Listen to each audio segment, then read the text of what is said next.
Hola, muy buenas noches y bienvenidos a Perspectivas. Enrique, ¿cómo estás? Muy buenas noches. Hola Belén, ¿cómo les va? Muy buenas noches, estamos en miércoles ya, estamos a media semana totalmente en vivo en Perspectivas. Y antes de entrarle a los temas de la localidad, tendremos una mesa muy interesante a partir del segundo segmento, Belén. Pues platicar se despidió Barack Obama, se despide de la presidencia de Estados Unidos. Hay que recordar que el 20 de enero hay ya el cambio de poder, empieza ya la transición, la alternancia. Y bueno, dio un discurso muy emotivo, ¿no? Muy emotivo. Sí. Yo no lo pude ver en vivo, lo vi algunos minutos después, pero me parece que Barack Obama se va en un buen momento de su presidencia, me parece. Es decir, él hizo el balance de lo que él asume que son sus éxitos, son sus logros en la presidencia de Estados Unidos. 8 años históricos con un Nobel de la Paz. Algunos lo quieren mucho, otros no tanto. Unos dicen que nos decepcionó, ¿no? Que se esperaba más. Es decir, yo creo que el discurso iba a tocar, iba a mover a su base más sólida de simpatizantes, ¿no? A esos que siempre han sido seguidores casi del hueso colorado de Barack Obama, ¿no? Claro, mira, Enrique, si nos vamos a hacer un análisis muy puntual, digamos, en cuanto a números, en cuanto a promesas de campaña, cuáles cumplió, cuáles no, el desempeño que ha tenido respecto a otros países, en fin, si lo hacemos desde ese punto de vista, el balance de los 8 años de gobierno, bueno, 9, ¿no? Muy complicado, casi. ¿No? Podríamos encontrar algunos grises, algunos oscuros, algunos mucho más claros. Sin embargo, lo que creo que no podemos negar es que el presidente Barack Obama es un hombre que ha logrado conectar muchísimo con una gran parte de la población estadounidense, ha sido muy empático, es un hombre que tiene una popularidad muy alta entre un gran sector también de los estadounidenses y me parece que sale intacto, ¿no? El gran logro de Barack Obama, en mi opinión, es que si bien podemos discutir un poco los resultados concretos que ha tenido su gobierno, hoy, por ejemplo, Donald Trump decía que el Obamacare es un desastre, depende también de cómo lo quiera ver, pero a final de cuentas, lo que sí no podemos negar es esta popularidad con la que termina Barack Obama, que ya la quisieran muchísimos presidentes de otros países. Yendo, digamos, al periodo anterior, Bush hijo, terminó con 18% de aceptación. O sea, no. Yo creo que Barack Obama terminando cerca del 50%, que después de haber gobernado 8 años, la mitad de la población diga lo hiciste bien, es rarísimo. Aparte hay que decir, gobernar es decepcionar, siempre. ¿No? Quien no gobierna no toma decisiones y por lo tanto pues no tiene ningún problema con la ciudadanía, puede perfectamente tener una agenda de oposición. Ya gobernar es tomar decisiones que lastiman a unos y favorecen a otros. Yo sí rescataría, Belén, el Obamacare, no por pensar que es perfecto. Conozco el tema y sé que el Obamacare ha tenido muchos problemas de implementación, incluso cosas tan simples como que al inicio de su implementación, semanas y semanas que ni siquiera se abrían las páginas, no te podías registrar, el gasto público que había para salud se fue a las nubes. Es decir, tiene sus asegúnes, pero yo creo que el centro principal, el núcleo duro de la propuesta y de la política pública me parece que es muy rescatable. 20 millones de americanos no tenían seguro, es decir, no tenían acceso a ningún tipo de protección de salud en los Estados Unidos y por lo tanto estaban prácticamente excluidos. Y si les daba una enfermedad tenían que acudir a un médico y gastarse todos sus ahorros. Si los tenían, si no, pues prácticamente morir, porque el sistema en Estados Unidos es totalmente privado, es decir, es medicina privada. Por lo tanto, me parece que es un gran logro. Ya en perfeccionar la implementación, que sea eficaz, que no haya gastos superfluos, eso creo que es lo menos importante en el debate realmente sobre la justicia social y el combate a la desigualdad, que Barack Obama hizo el combate a la desigualdad una de sus grandes apuestas los 8 años. Y otro que me parece que es muy rescatable de Barack Obama es una política, desde mi punto de vista, muy acertada digamos, en materia de no construir hacia afuera, que eso es lo que está haciendo en este momento Donald Trump, enemigos que en realidad, digamos, te desestabilizaran internamente. O sea, creo que el discurso siempre fue un discurso de reconciliación, fue un discurso de entenderse entre la raza negra y la raza blanca. Nunca tuvo un discurso, incluso cuando pasaban cosas como los asesinatos a pandilleros negros en Estados Unidos, nunca era un discurso denunciando al otro, era un discurso de reconciliación. Creo que en este momento la división que hay en Estados Unidos necesita un Barack Obama, no un Trump. Necesita un hombre como Barack Obama que tienda puentes, que genere reconciliación. Y bueno, vamos a un escenario muy distinto, ¿no? Sí, no, totalmente de acuerdo contigo, Enrique. Y sin embargo, uno se sigue preguntando por qué, a pesar de todas estas medidas y de todas estas acciones, pues está el país como está. Tienes toda la razón. Barack Obama ha impulsado este discurso de unidad, de no a la segregación racial, no a la discriminación. Y sin embargo, hoy Estados Unidos está atravesando por una situación tremenda. Muchas veces es respuesta. Claro. O sea, la acción de un gobierno tiene la reacción de una sociedad que dice, no, para mí el problema es el mexicano inmigrante. O para mí el problema son los chinos que toman venganza de nosotros. O los negros que son asesinados. O los negros que son violadores. O sea, a ver, siempre hay una respuesta, pero creo que el discurso de conciliación en una sociedad tan diversa como la americana es el único discurso de futuro que puedes tener. Ese discurso de segregación realmente no te llega a una sociedad por supuesto, cohesionada. A ninguna sociedad y rescatar dos indicadores que también son importantes y que Barack Obama los tocó tangencialmente. Uno, la tasa de desempleo. Cuando Barack Obama llegó a la presidencia de Estados Unidos, la tasa estaba cercana al 10% de desempleo en Estados Unidos, que es un mundo. Es una tasa altísima, producto de la gran recesión de 2008. Es decir, muy complicado salir de esos problemas. Se va a Barack Obama con una tasa del 5%, la mitad, y generando buenos empleos y generando una mejor distribución de la riqueza. Y segundo, sacó a Estados Unidos de la peor crisis de su historia. Desde 1929, desde la Gran Depresión de 1929, Estados Unidos nunca había experimentado una crisis económica tan profunda como la de Bush hijo, y sin embargo Barack Obama tomó las decisiones adecuadas y Estados Unidos salió rápido de la crisis. Sí. A diferencia, Belén, de Europa, por ejemplo, que se fue tambaleando con medidas no acertadas. En el caso de Estados Unidos, las medidas de Barack Obama, en su momento el rescate de bancos, la inyección en la economía, logró un poquito de aire, ¿no? Bueno, yo voy a hacer un poquito el papel de abogada del diablo, porque tendremos que hacer también un balance, digamos, lo decíamos ya, grises, oscuros, claros. Y me parece que algo que le han señalado también a Barack Obama de sus grandes pendientes, pues ha sido el cierre de Guantánamo, que fue una de sus primeras banderas que él puso sobre la mesa. Lo hemos dicho muchas veces, Enrique, también, y a lo mejor, no a lo mejor, pero quizá de tanto repetirlo ya se ha perdido la dimensión. El mayor número de inmigrantes que han salido de Estados Unidos, expulsados, mexicanos, pues ha sido durante el periodo de Barack Obama. El mayor número de visados.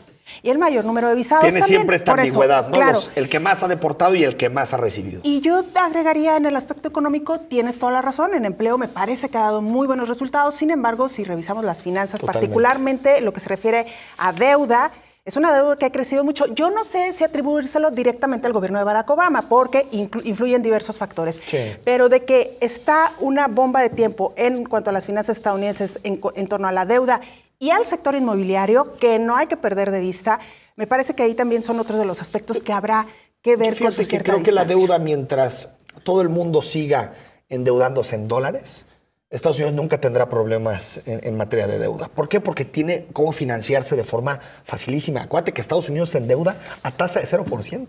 Sí. O sea, la tasa que tiene Estados Unidos, la tasa que saca la Reserva Federal, son bonos de 0%.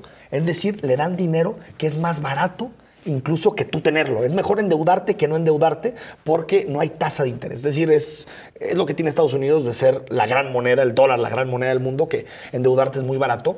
Y en el caso yo le vería una segunda también en esta forma en que salió Estados Unidos de la crisis, que es el asunto de la desigualdad, que por más que tuvo como agenda Barack Obama colocar la desigualdad en el centro del debate, sí hay que decir que la sociedad americana salió de la crisis mucho más polarizada en términos económicos. Es decir, si tú revisas las cifras, prácticamente el 25-30% de la recuperación se quedó en el 1% de la población. Claro. Y casi la mitad en el 10% de la población. Hay que recordar que fue en el primer periodo de Barack Obama con las manifestaciones en Wall Street. Occupy Wall Street fue con Obama, no fue con un presidente republicano, ni de derecha, fue con un presidente supuestamente de izquierda y demócrata. Es decir, creo que todo tiene su blanco y su negro, y tal vez lo mejor es analizarlo así. Sin embargo, si metemos todo y le ponemos una calificación, creo que Barack Obama estuvo aprobado, desde mi punto de vista. Totalmente de acuerdo contigo. Podemos meter muchísimos matices. Sí, no, pero de que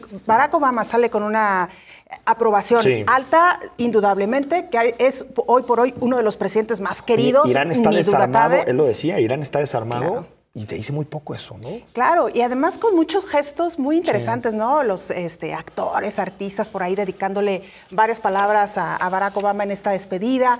Evidentemente este discurso tan emotivo que ha tenido, las palabras para su esposa, hay que decirlo, Michelle Obama ha sido un factor también muy importante de unidad y digamos de buen mensaje hacia la población. Ella ha tenido una muy buena actuación. Aparte una conexión es carismática. Claro, le ha sumado muchos puntos a Barack Obama, es decir, que hay muchos aspectos interesantes. Interesante que se van Obama y Michelle y quienes llegan. No, bueno. O sea, es que parece como si fueran dos países completamente distintos, ¿no? Sí. O sea, incluso la pareja que es Obama y Michelle es tremenda, es totalmente distinta a la que es a la que tiene Trump con su esposa. Con Melania. Y bueno, hay que decirlo, Trump también tuvo su primera conferencia como presidente electo, su primera rueda de prensa. Sí. Recibió muchísimas preguntas por más de una hora de los reporteros en Estados Unidos, Belén. Y pues el gesto más duro, ¿no? de Trump. Yo creo que para los que siguen así como, entre ellos Videgaray y todos ellos que siguen prendiendo su veliador a ver si se termina moderando Donald Trump. No, Donald Trump es y Donald Trump se va a ir hasta el fondo. Habló del muro, dijo que los mexicanos lo vamos a pagar. Creo que ya lo ha matizado, ha dicho que lo vamos a reembolsar, no tanto pagar, es más bien como cobramos el seguro, ¿no? Primero vamos y bueno, ya nos lo vamos a reembolsar. Pero la realidad es que se han venido filtrando en los medios de Estados Unidos formas de pago de ese muro y son muy sensatas. Lo vamos a terminar pagando. Pues al final, por ejemplo, con entrar a Estados Unidos, con ponerte una lana para entrar a Estados Unidos. Claro. Ahí ya lo estás financiando. Claro. Con ponerle lana al asunto de las remesas, Mau. O sea, hay muchas formas. Claro. Renegociación del Telecán, por ejemplo, ¿no? Totalmente. Dice Donald Trump que le caemos muy bien los mexicanos, que somos gente muy maravillosa, perdón que lo diga así con este tono, ¿no? De ironía, pero a pesar de que seamos un pueblo maravilloso, aún así vamos a tener que pagar el muro. Ya le respondió el presidente Enrique Peña Nieto, que pues lo dice con claridad y contundencia: México no va a pagar el muro. ¿Qué le dijo Peña Nieto? No vamos a pagar el muro y la gasolina va a estar más barata. Eso es lo que le va a decir Enrique Peña Nieto. Oye, pero además, tremendo este enfrentamiento hoy de Donald Trump con el reportero de la cadena de televisión CNN. Me parece que al final quienes son menos responsables de la línea editorial que el medio maneja, muchas veces es el reportero, ¿no? El reportero va a hacer su trabajo, trata de hacerlo de la manera más profesional y sí me parece que fue muy duro esta respuesta de callarlo y de decirle no sea grosero y de no responder, ¿no? Ese es Trump. Y también en su discurso anti-establishment está meterse con los medios y pocas cosas tan establishment como CNN. En el discurso mundial, tan establishment como CNN. Entonces, le queda, una cosa peor, imitar a un reportero discapacitado con problemas gravísimos del New York Times, aparte que es un extraordinario reportero y que lo ha sido durante décadas, imitarlo y que no hay una condena moral. Yo creo que está cayendo una degradación en términos del debate público en Estados Unidos tremenda. Incluso yo diría el granjero de Arkansas, que tal vez le pueda encantar a Trump, que vea a un próximo presidente de Estados Unidos imitando a un reportero con discapacidad. Me parece, me parece ya llega a un nivel bajísimo, ¿no? Sí, y lamentablemente, Enrique, como ha sucedido no solamente con Donald Trump, sino con muchos otros políticos, y lo hemos visto en México, que de repente suelen meternos a todos en el mismo costal, ¿no? Sí. Donald Trump dice que los medios pues han mentido, que son basura, ha mencionado a algunos de ellos, pero al final de cuentas a quien termina afectando es a todos, y mucha gente que hace su trabajo de manera muy profesional. ¿Sabes cuál fue la noticia más leída de la elección de Estados Unidos? ¿De la elección? De la elección. La noticia más leída fue unas supuestas palabras del Papa en donde apoyaba la candidatura de Donald Trump. Por supuesto que era una noticia mentira. Claro, una noticia Y fíjate, falsa. Eso que dice de las mentiras, las falsedades, les favoreció directamente a él en su candidato. Bueno, pues ahí está. Dos personajes que serán sin duda alguna protagónicos y claves a lo largo de los próximos días. Sí. Hasta el 20 de enero, que será el gran cambio. Hablar del futuro de Obama, ¿eh? Porque es muy joven. Oye, dicen que se va a la industria electrónica en Estados Unidos. Al menos es lo que dicen de New York Times. Pero vamos a ver. Bueno. Yo, si fuera él, yo me tomaba un sabático para pensarlo. Y luego ya decidiría. Vamos al corte. Vamos a la pausa.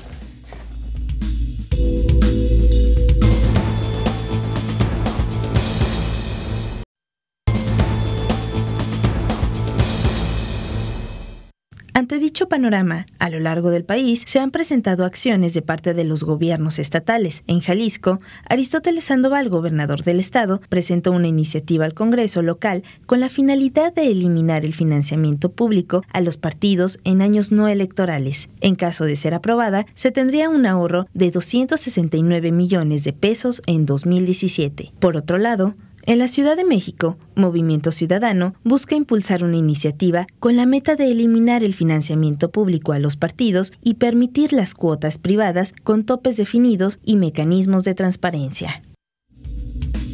De vuelta en Perspectivas, nos dice Felipe García Belén, Obama es un gran triunfo de la mercadotecnia. Bueno, es cierto. Bueno, no sé si lo diga en términos peyorativos, o sea que nada más es eso. A ver, yo creo que sí ha habido mucho de un buen manejo de imagen, hombre, si a eso se refiere. Pues todo el mundo lo copia, ¿no? Me parece que ha sido, eso sí, impecable en el manejo de su imagen, de lo carismático que suele ser, de la empatía que tiene. Pero bueno, también yo no sé si he conocido un mejor orador que Obama. Un gran orador, ¿no? Digamos que es un buen producto, sí, pero no podemos desestimar lo que ha hecho, ¿no? Totalmente. Tampoco no podemos decir que solamente es un producto de la mercadotecnia. Alex Hermosillo, diputado de MC, buenas noches. Muy buenas noches, mucho gusto estar aquí. Tomás Figueroa, subsecretario, a ver, lo voy a tratar de decir todo, ¿eh? De Enlace Legislativo, Concertación Social, de la Secretaría General de Gobierno del Gobierno del Estado. Bueno, gracias Tomás por estar aquí. ¿Qué tal, mucho? Buenas noches y gracias por la invitación, Belén. Gracias. Queremos platicar del asunto de la eliminación del subsidio a los partidos políticos, una propuesta que ya mandó el Ejecutivo. Primero que nos den su opinión y vamos debatiendo algunos de los elementos. Empezamos contigo, Tomás. Bueno, pues es una propuesta de reforma a la Constitución Política del Estado, toda vez que por disposición constitucional los partidos reciben dos tipos de financiamiento, uno que tiene que ver para la obtención del voto y otro para sus actividades ordinarias. Y esa es precisamente la iniciativa que estamos enviando al Poder Legislativo para que se suprima el financiamiento por estas actividades, lo que tiene que ver con en periodos no electorales. Y que volvamos, de manera muy simple y rápida te comento, el origen de darle financiamiento a los partidos vino de las reformas porque no había equidades en la contienda, porque accesar a los medios de comunicación había que pagar para difundir sus plataformas políticas y convencer al electorado de estas propuestas. El día de hoy tienen acceso a medios de comunicación de manera gratuita. El día de hoy tienen otro tipo de actividades que pueden facilitar la comunicación con los ciudadanos. El uso de las redes sociales es un buen mecanismo que se han utilizado los partidos políticos y que además hoy ya con las reformas hay la posibilidad de haber candidatos independientes y que no necesariamente es el recurso lo que sirve para poder accesar o arribar al poder. Entonces, que se elimine. Que se elimine el financiamiento. ¿En año no electoral? No electoral. ¿O también en año electoral? En año no electoral. Alex Hermosillo.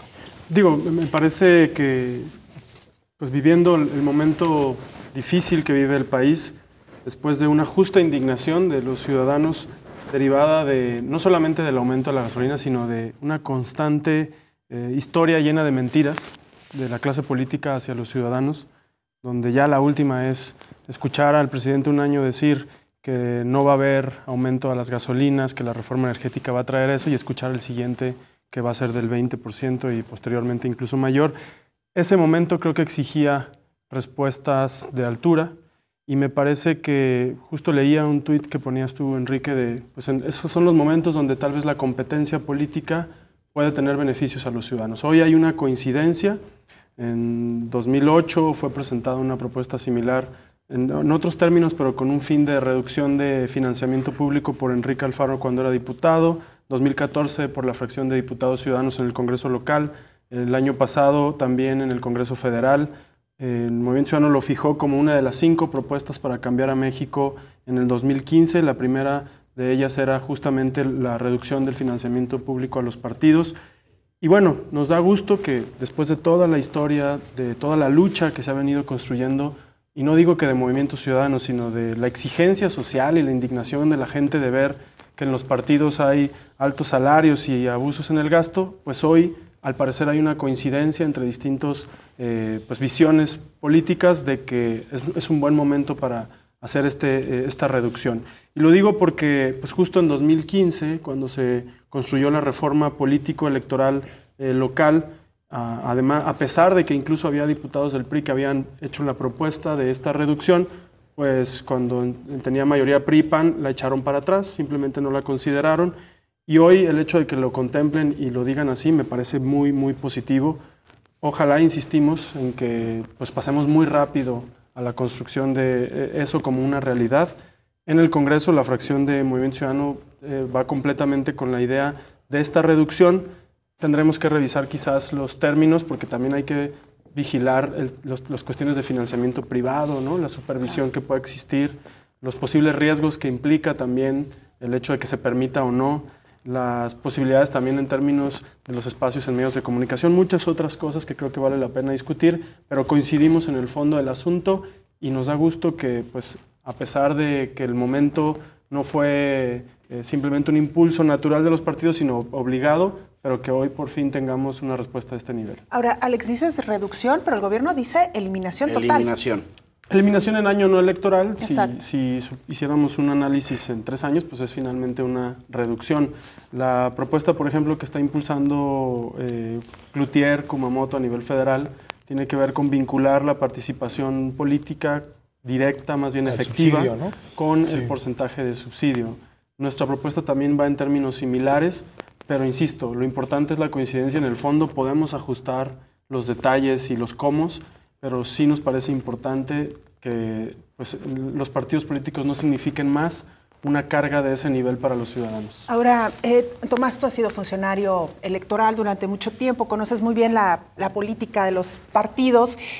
Y te quisiera preguntar en concreto, si bien es verdad me parece que casi nadie podría estar en contra de esta medida de eliminar subsidios en año no electoral, ¿qué pasaría o qué pasa, por ejemplo, con aquellos partidos que tienen una mayor fuerza, una mayor estructura y que pueden conseguir muchos mayores recursos desde el ámbito privado? ¿No implicaría esto, digamos, un desequilibrio, una desventaja para aquellos partidos que menos posibilidades tienen? Bueno, a ver, es importante decir que y precisar, a ver, el tema es hoy ante un problema nacional que ni Alex ni yo decidimos, fue una decisión que se tomó con varias circunstancias que incluso son ajenas a las decisiones que toman los propios partidos en todo el país.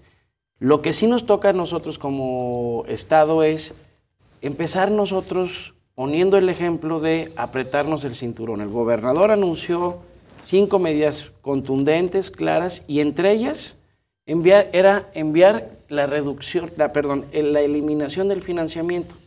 Quienes solicitaron en su momento, en el 77 y en las siguientes reformas, fue precisamente los partidos de oposición los que pidieron que hubiera recursos públicos para accesar al poder. Bueno, esa participación se aseguró con los recursos públicos para evitar que hubiera el que más dinero tuviera más posibilidades de acceder a los cargos de elección. Casi eso es lo que plantea.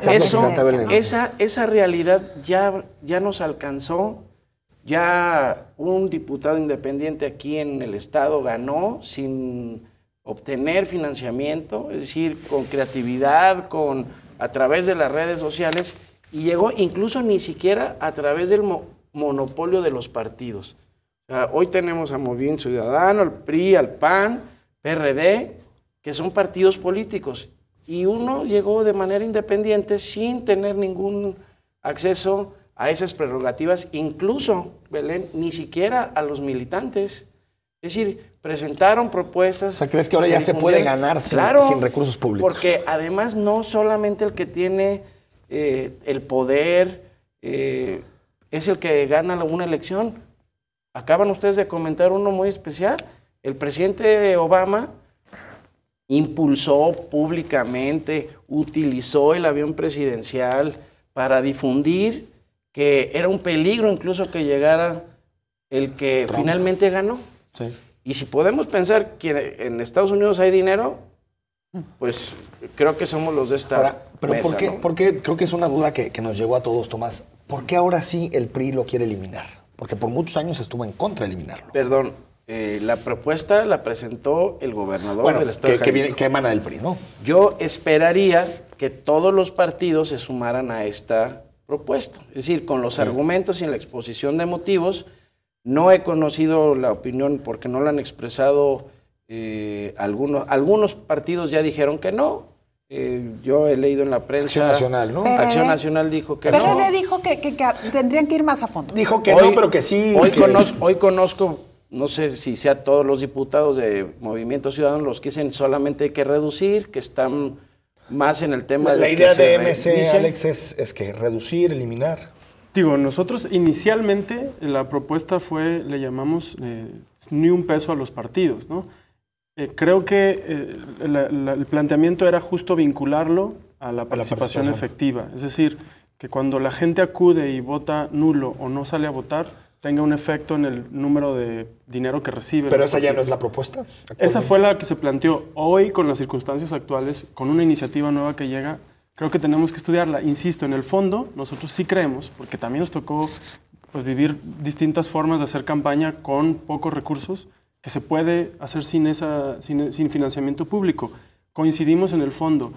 Falta en estudiar los detalles de la iniciativa. Queremos que sea muy rápido, pero sí coincidimos en que es necesaria la reducción o eliminación del financiamiento en los términos en los cuales haya que platicar. Vamos al corte y volvemos para ver qué tipo de financiamiento privado, Belén. Claro. Porque no es lo mismo, por ejemplo, cómo se financió Donald Trump o cómo se financió Bernie Sanders, por ejemplo. Claro. ¿no? O como, son dos modelos totalmente distintos. O como ahora que están queriendo postular a Carlos Slim. Imagínate Carlos tú un candidato con esos recursos. Hemos perdido la brújula totalmente. Regresamos. Hasta la próxima.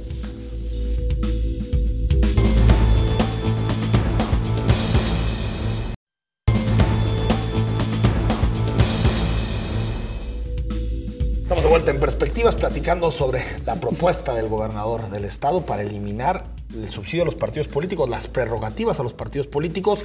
En este año 2017, 270 millones de pesos, Belén. Es decir, eso es el total que se gastarán los partidos si es que no pasa esta propuesta en este año 2017. Tomás Figueroa, los tiempos. Si se aprueba ahorita, ¿es posible que entre en vigor este 2017 o tendrá que irse hasta el 19 porque el que sigue es año electoral? No me quedan claros los tiempos de la iniciativa. El tema legal es, tiene que aprobarlo el Congreso, es una reforma a la Constitución, es solamente eliminar la fórmula, que de ahí se desprende cuánto dinero se le tiene que entregar a los partidos. Con base en el padrón y el salario, lo que se conocía como el salario mínimo, esa era la ecuación para obtener financiamiento. Lo que estamos proponiendo, para que incluso aprovechemos aquí el espacio, es eliminar esa fórmula y modificar en la Constitución Federal que diga para actividades ordinarias y para la obtención del voto, que se quite nomás la de ordinarias. Pero eso, Alex, ¿no es anticonstitucional eso? Porque los partidos son de interés público. Sí. Y por lo tanto tienen derechos a financiamiento público. Es que presentamos dos iniciativas. Una para eliminar la palabra ordinarias de la Constitución Federal en el 116 constitucional, para que no obligues a los estados y sean los estados en su autonomía los que definan si van a entregar o no recursos públicos a los partidos políticos. Yo aquí preguntaría a la ciudadanía, ¿es de veras necesarios los recursos públicos en este momento para poder conocer una propuesta y emitir su voto? No, me parece que sería unánime ahí la respuesta. Claro. Que no. Alex Hermosillo, ¿es factible los tiempos? Sí, digo, lo que hemos platicado, incluso hoy en una mesa con coordinadores en la mañana se hablaba de subirlo pronto a votación, a dictamen. Lo que creemos es que es posible, pero insisto, todavía faltan algunos detalles de los cómo. Hay algunas diferencias en cuanto a visiones de cuál es la mejor. Digo, reducir en año no electoral finalmente podría llamarse, o eliminar en año no electoral podría llamarse una reducción de 2/3, ¿no? del presupuesto, porque totalmente. un tercio seguirían cada 3 años recibiendo. Entonces, hay una coincidencia en que es una reducción, no es definitivamente que ningún partido reciba ningún recurso, más bien es cómo hacemos que estas reducciones pues, tengan un efecto positivo en la transición democrática, en la participación política de los ciudadanos, en la representación de la gente, porque también el riesgo es que, como decíamos, pues que los organismos que tienen ya más construidas sus estructuras, sus distintas actividades, pues tengan mayor facilidad de acceder aportaciones de militantes y a otros mecanismos de financiamiento que tal vez sería más difícil construir para nuevos movimientos políticos. Entonces, creo que el tema es encontrar los puntos de equilibrio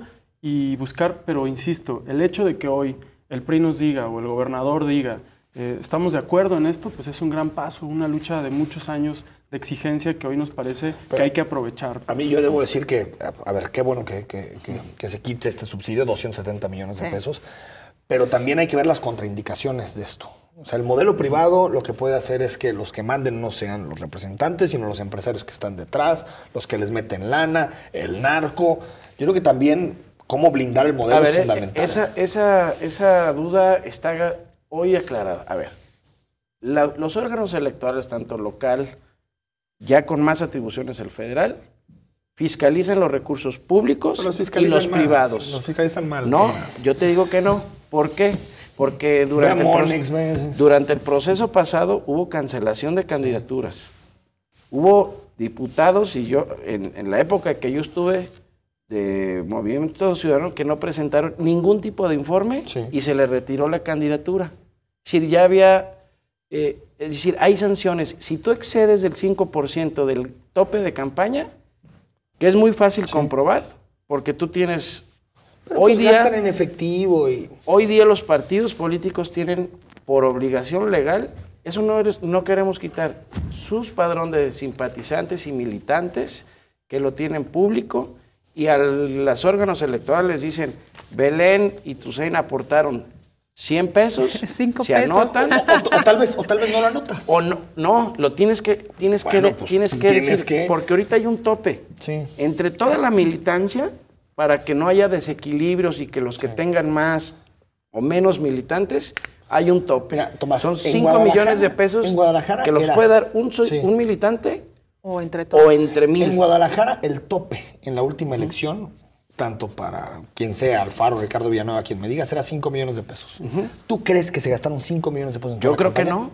Bueno, entonces, ¿funciona o no funciona la fiscalización? No, sí funciona la fiscalización. Ojo, lo que la autoridad puede fiscalizar es lo que se ve. Espectaculares, medios de comunicación impresos, volantes. Lo que le den a Enrique Tusain o a Tomás o a Alex en su casa para el voto, esa ya es una decisión ya incluso de los ciudadanos. Si te convencieron por 1000, por 100,000, por lo que sea, pues esa ya es bronca tuya. Pero ¿sabes qué? Te voy a decir, Belén, aquí, compañeros, ni siquiera eso hoy ya funciona. ¿Por qué?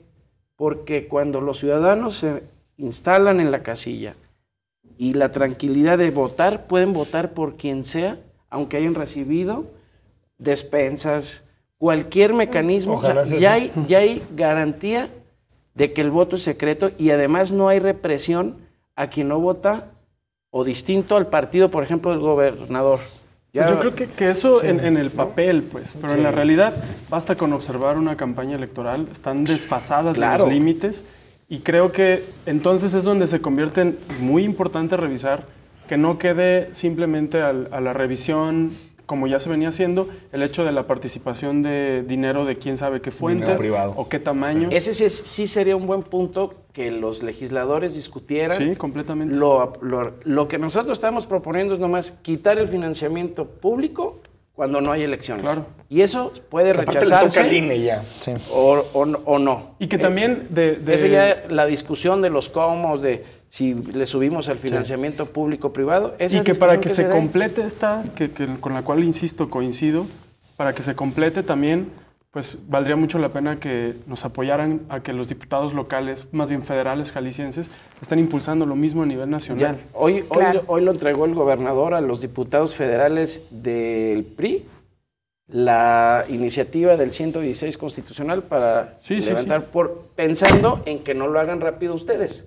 Si no lo hacen rápido ustedes, tendremos que usar otros mecanismos. No, lo vamos a hacer, pero incluso, eso me da incluso a pesar de eso, también se requiere la reforma federal para completar, insisto, porque incluso hay algunas cuestiones ahí de confusión, porque se habla de partidos locales que no existen en Jalisco, más bien son partidos nacionales. Con representación local. Me das la razón, porque a los nacionales les dan 4,000 millones de pesos, a todos los partidos nacionales, que es el caso de Jalisco. Así es. Y aquí les vas a dar 270 millones de pesos. Es la duplicidad de lo que hablábamos. Coincido. Subieron el porcentaje y aquí se incrementó en 500%. Y antes había elecciones y había oposición y nadie se enojaba. Claro. O sea, no había represión, digamos, de un gobierno que dijera, oye, como ganaste 2 distritos, no, hay que eliminarlo. Es una buena oportunidad los que nos dedicamos a la política y que porque traemos hartas a las personas. Los partidos tenemos que poner el ejemplo, y yo hablo ya como partido militante. Y como gobierno, los primeros que nos tenemos que apretar el cinturón son el gobierno, son los presidentes municipales, que regresen el aumento al predial para empezar a apoyar a las familias que menos recursos tienen. Claro. Y ya veamos otras medidas, ¿no? Y si les parece, precisamente, pues vamos a ver lo que se ha aprobado en financiamiento para partidos políticos a nivel federal. Estamos hablando del Instituto Nacional Electoral. Esto fue para el año 2016. Son 3.953 millones de pesos el año 2016, y vamos a ver ahora la gráfica del 2017, lo que se aprobó para este año en curso, son 4.059 millones de pesos, que era lo que tú decías, Tomás, el incremento que ha sido evidentemente sustancial, y bueno, cada partido está recibiendo, ahí lo ve usted en su pantalla, cantidades realmente que uno, cuando los piensa en individual y los piensas en aplicar en otra cosa, dices, vaya que nos servirían para muchísimas cosas. Pero yo creo, y ahí es un punto fundamental, Alejandro Hermosillo, o sea, creo que el modelo es muy importante. Es decir, claro. Hay coraje con los partidos, claro, y con toda justificación, pero no salgamos con un modelo que después tengamos que cambiar en 6-7 meses para responder al gasolinazo. O sea, un modelo sustentable, de cara al futuro, ¿no? Que haya un real consenso político, porque si no, lo vamos a cambiar en un año y se acabó. Es que ese es justo el punto donde yo digo que necesitamos estudiar los cómo. En el fondo coincidimos. Y no solo coincidimos, tenemos mucho tiempo diciéndolo. Nos da gusto que hoy también lo digan ellos, pero tenemos mucho tiempo diciéndolo. Nos da gusto que hoy se ponga en la mesa, pero lo importante también hoy ya son los cómo. Si ya nos dijimos todos estar de acuerdo en el fondo, pues vamos poniéndonos de acuerdo con los cómo. ¿Por qué? Porque si hoy preguntamos, ¿por qué no, si le preguntan a la gente, y si eliminamos o bajamos al salario mínimo el sueldo de los altos funcionarios, van a decir que sí. Bueno, y eso le va... ¿Y por qué nada más no existe un partido? Claro, o por qué no limitamos a 2 partidos y de todas maneras son... Y son salidas que no son las mejores. Entonces, vamos platicando de los cómo con total disposición, con reconocimiento de que hoy pues, nos podemos sentar y decir, pues todos entendemos que el momento ya exige que sacrifiquemos, renunciemos, aportemos una manera distinta de hacer política. Coincido ¿Esta lana a dónde se iría, Tomás? Y mira, a un fondo de contingencia transparente. ¿Quién administra ese fondo? Eso va a ser una decisión que incluso el propio Congreso determine. Es decir, a ver, para que no se diga también que el PRI quiere lastimar a Movimiento Ciudadano, no. Movimiento Ciudadano y el Partido Revolucionario Institucional, pensando en el partido de origen del gobernador, reciben casi lo mismo. Son 73 millones el PRI y 78 millones Movimiento Ciudadano, por poner un ejemplo aquí a nivel de lo local. ¿No? O sea, no es, como tú recibes muchísimo y yo traigo nomás 800,000 pesos, entonces hoy quiero que te lo... No, hay que apretarnos todo. Estamos presentando una medida no populista, sino sensata. Ojo, no estamos quitando el recurso público ni los topes para cuando hay elecciones. Claro. Solamente para eliminar lo que es la burocracia que hacen los partidos en épocas no electorales. Pues visitar municipios, ¿no? Yo tampoco le veo ningún sentido. Eso lo puedes resolver con tu propia militancia y usar el criterio. Ese es lo que el gobernador presentó. Serán los legisladores los que determinen finalmente si no se regresa. Y nosotros pensamos que esos 270 millones de pesos se puede ir, y como ya lo anunció el gobernador, para apoyar a las tinacos solares, para focos ahorradores, aumentar el tema del transporte público, no subir la tarifa del transporte público y no meternos al esquema de subsidios como se ha escuchado en algunas otras propuestas. Vamos a la pausa, regresamos para seguir platicando de este tema.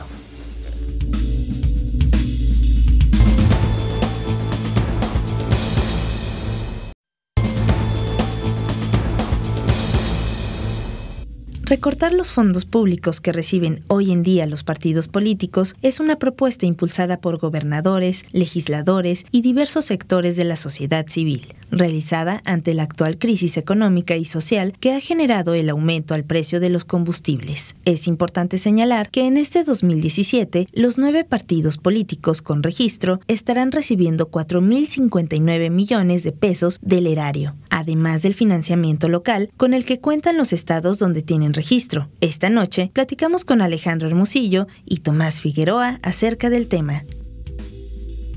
Estamos de vuelta en Perspectivas. Esta noche con un tema bastante álgido, Enrique. A ver, algunos mensajes. Nos dice Rochi Diegues, ni un peso a los partidos. O sea, no, ni siquiera la de no eliminar en año, sino... Absolutamente. También en año electoral. ¿Tú estás de acuerdo con eso? Claro. También en año electoral. En año electoral. ¿Sí? Es que, insisto, y el que no tenga la posibilidad o el que no tenga el ingenio para poderse comunicar con la ciudadanía, pues ahorita tenemos redes sociales, tenemos acceso. Los partidos o los candidatos siempre dicen que van y tocaron todas las puertas de los electores. O sea, hay que encontrar mecanismos alternativos.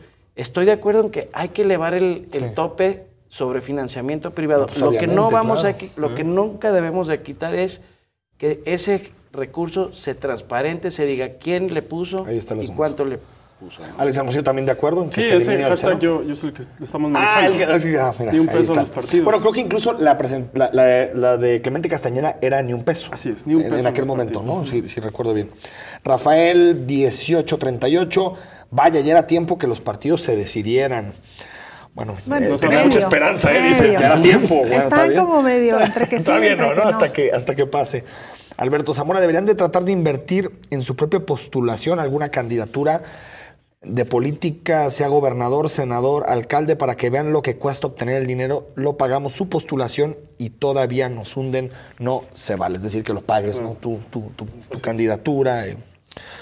Julio Olayo nos dice, creo que el PRI y sus funcionarios, ya que van de salida, no quieren dejar ni dinero para sus adversarios. Por eso la propuesta de no dinero a los partidos.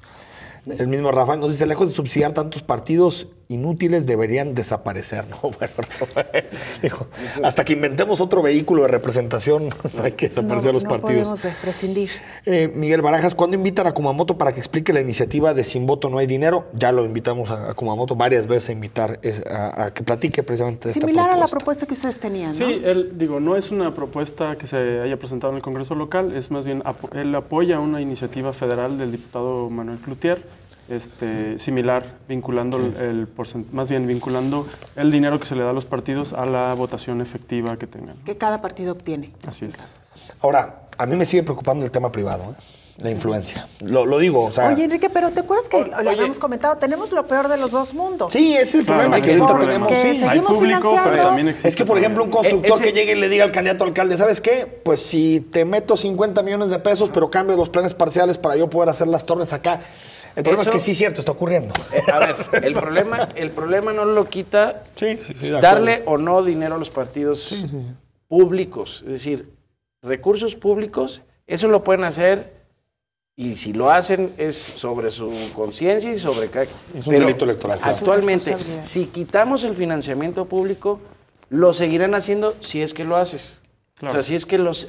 O sea, eso no... Sí, en eso sí coincido. La variable no cambia. No te estoy diciendo ahorita, en esta iniciativa, no estamos diciendo auméntese el recurso privado. Pero se tendrá que es una eso ya será una decisión y una discusión más amplia. Oye, el IEPC, Alex, ¿estás de acuerdo que son 150 millones del IEPC también, no? Son 226 millones de pesos los que recibe para la operación y las funciones. ¿También que se vaya? ¿En año no electoral? Yo creo, y lo dijeron muchos académicos, yo cuando estuve en esa reforma la cuestioné porque iba a haber una duplicidad de funciones.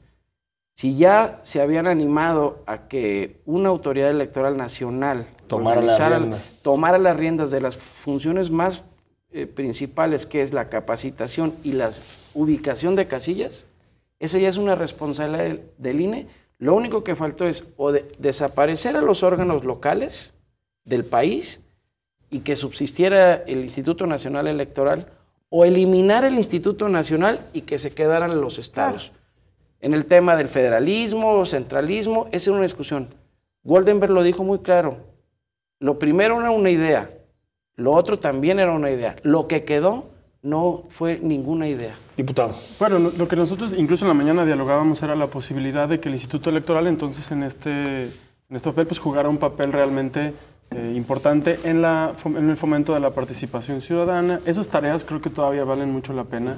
Ahora más con presupuestos participativos, con una ley de participación ciudadana de avanzada, pero evidentemente si las tareas se están reduciendo, pues tendría que haber una reducción también presupuestal importante y de la burocracia que implica también. Porque también puede haber consejos de participación ciudadana, sí, honorarios, que no necesariamente sean esta burocracia tan grande del IEPC, ¿no? Y subsistir, y que necesiten tantos recursos para subsistir. Ahora, Alejandro, te quiero preguntar, en el tema de los partidos políticos ya en particular, ¿en qué utilizan los recursos los partidos políticos en año no electoral? ¿Cómo justifican ustedes el uso de esos recursos? Sí, bueno, no soy parte de la estructura de Movimiento Ciudadano, pero lo que yo puedo ver de los distintos partidos es en propio trabajo con las militancias, construcción de estructuras en los municipios, el fomento de actividades dentro del propio partido, tanto de capacitación, preparación, proselitismo en año no electoral, el permanente que tienen posibilidad de hacer los partidos. Veo tareas en eso, pero pues también hay, y se ha visto en los medios, pues también hay sueldos altos, hay como muchos funcionarios, también son como de alguna forma escapadas de algunos partidos políticos para también tener ahí a personas.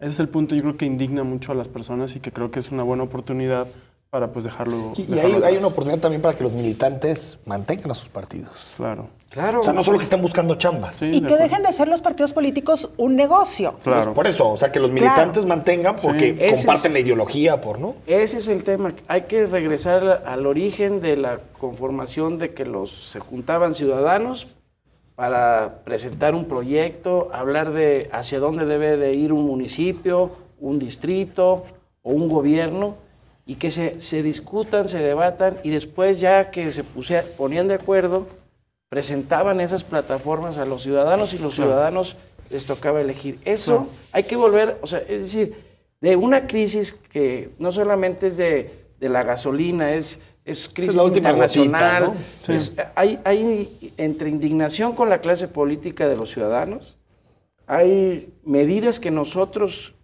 el diputado, yo, los que estamos en las tomas de decisiones, debemos aprovechar esta oportunidad para voltear hacia nosotros mismos y empezar a reevaluar el tema de las instituciones, cuántas hay. En el gobierno del Estado hemos implementado, quitando organismos no gubernamentales que se crecieron en sexenios anteriores y que eran un barril sin fondo y que estamos haciendo, eliminando, cuidando que no nos salga más caro, porque liquidar, desaparecer institutos, organismos, pues tienen un costo, es decir, tiene un costo legal. Hoy quitamos a un magistrado y el día de mañana nos demanda, lo reinstala y hay que pagar, ¿no? Entonces, creo que hay que empezar, y en eso estoy de acuerdo con Alejandro, vamos revisando no solamente el financiamiento de los partidos en época no electoral, hay que revisar todo, aprovechemos este momento para que se discuta a nivel nacional la permanencia de los órganos locales o un instituto nacional. Los tiempos de campaña, reducción de tiempos de campaña. Reducción de tiempos de campaña. Es decir, ya hay muchos modelos.